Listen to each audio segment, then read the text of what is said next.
I-751 application. And more specifically, what do you do if your marriage is ended and you need to file? Well, last week we had someone who came to our office who, unfortunately, has already been put into removal proceedings because they did not file timely. So first of all, make sure you file your application timely. If you do not, there's a very good likelihood you will be put into removal proceedings. You need to file for the I-751 if you have a conditional green card. Look at your green card. If it's good for 2 years only, that means you have a conditional green card. You can file to remove the conditions 90 days before the 2-year expiration date. So again, please make sure you file on time. I don't want to see this happen to you. If you are filing jointly, it's extremely important that you submit appropriate documentation. The documentation is the most important part of the application. Of course, you have to have the application filled out correctly as well, but USCIS will look at your documentation and evaluate that to determine whether or not you get an approval. Now, what happens if your marriage has ended?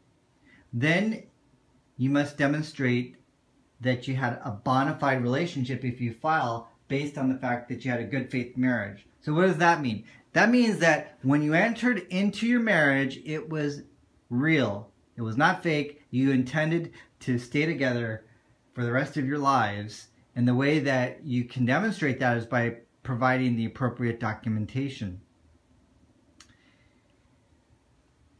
Now, you also must provide a certified copy of your divorce decree when you submit your application. Now, what do you do if you don't have the certified copy of your divorce decree? Well, you can still apply for the I-751, but what's going to happen is USCIS will issue a request for evidence. And if they issue the request for evidence, they're going to give you 87 days to respond and provide the certified copy of the divorce decree. So keep that in mind if you are currently going through a divorce or are divorced when applying for your I-751. And the timing of all this can be very tricky, and we work with you to make sure that this is all done correctly when you retain our firm. I hope that this video has served you in providing some information of what you can do if you're going through a divorce. The good news is you can still submit the I-751 application. You just need to make sure that you do it right. Contact our office if you have any questions at 916-613-3553. We answer questions like this all day long. And I look forward to serving you and helping you.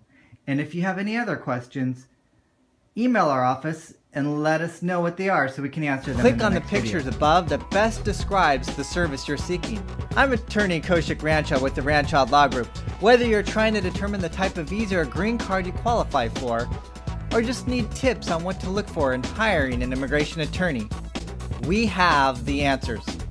My team of professionals is comprised of many immigrants, and we understand how complex the process can be on your own.